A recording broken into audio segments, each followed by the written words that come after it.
রাজনৈতিক দলের তাদের নিজস্ব যে প্রতিশ্রুতি সেটা ভঙ্গের একটা ইতিহাস আছে। আমি যেটা বললাম যে এই যে ডিস্ট্রাস্ট অ্যান্ড কনফ্রন্টেশনাল পলিটিক্সের যে কালচার, এটা তো আমরা হিস্টোরিক্যালি লালন করে এসেছি। একটি কথা আমি একটু অ্যাড করতে চাই এখানে, যে একটি কথা যেটা আমরা শুনি যে নির্বাচন যদি হয়, নির্বাচন হলে বিএনপি বিজয়ী হবে এবং বিএনপি ক্ষমতায় গেলে এই সংস্কারগুলো তারা পরবর্তীতে আর করবে না, এখন যে সংস্কারগুলো করা প্রয়োজন, এই কথাটাও কিন্তু অনেকে বলেন। আপনি এটাকে কিভাবে দেখেন? এই কথাটা বলতেই পারেন আপনি হিস্ট্রিক্যালি যদি দেখেন, তো এই কথাগুলোর এক একটা ভিত্তি আছে। যে আমরা যেটা দেখেছি 91 সালে তো তিন জোটের রূপরেখা যেটা, সেটার বাস্তবায়নের ক্ষেত্রে আমরা অবস্থান দেখিনি। আপনি যদি দেখেন যে প্রত্যেকটা রাজনৈতিক দলের তাদের নিজস্ব যে প্রতিশ্রুতি সেটা ভঙ্গের একটা ইতিহাস আছে। আমি যেটা বললাম যে এই যে ডিস্ট্রাস্ট অ্যান্ড কনফ্রন্টেশনাল পলিটিক্সের যে কালচার, এটা তো আমরা হিস্টোরিক্যালি লালন করে এসেছি। এটা তো আমাদের রাজনৈতিক দলগুলো অনেকগুলোর ক্ষেত্রেই হচ্ছে এটা ডিএনএর ভেতরে এই জিনিসটা আছে। So as a result of that, আজকে যখন যে কোনো রাজনৈতিক দল সে যদি এসে বলে যে আমি ভালো হয়ে গেছি, শুদ্ধ হয়ে গেছি, তাহলে বাকি রাজনৈতিক দলগুলোর সেটাকে সন্দেহের চোখে দেখার একটা অবকাশ থেকে যায়। এখন আমি একটি প্রশ্ন করতে চাই এখানে।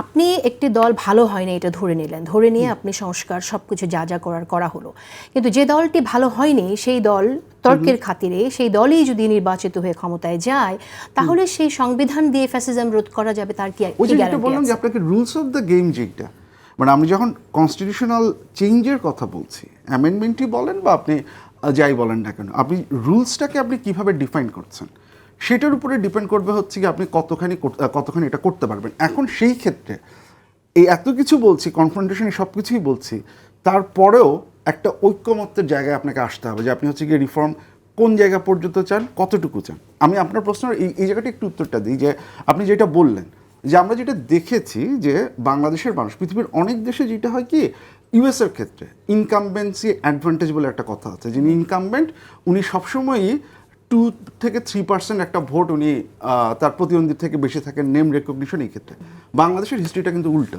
বাংলাদেশ হচ্ছে এন্টি ইনকামবেন্সির উপরে ইলেকশনটা হয়। As a result of that বাংলাদেশের মানুষ ভোট দেয় সবসময় is a vote of anger, যেটা 2001-এ আমরা দেখেছি একটা রাজনৈতিক দলের কনস্টিটিউশন অ্যামেন্ডমেন্ট করার অপরিসীম ক্ষমতা, 2008-এ আমরা দেখেছি আরেকটা রাজনৈতিক দলের কনস্টিটিউশন অ্যামেন্ডমেন্ট করার অপরিসীম ক্ষমতা।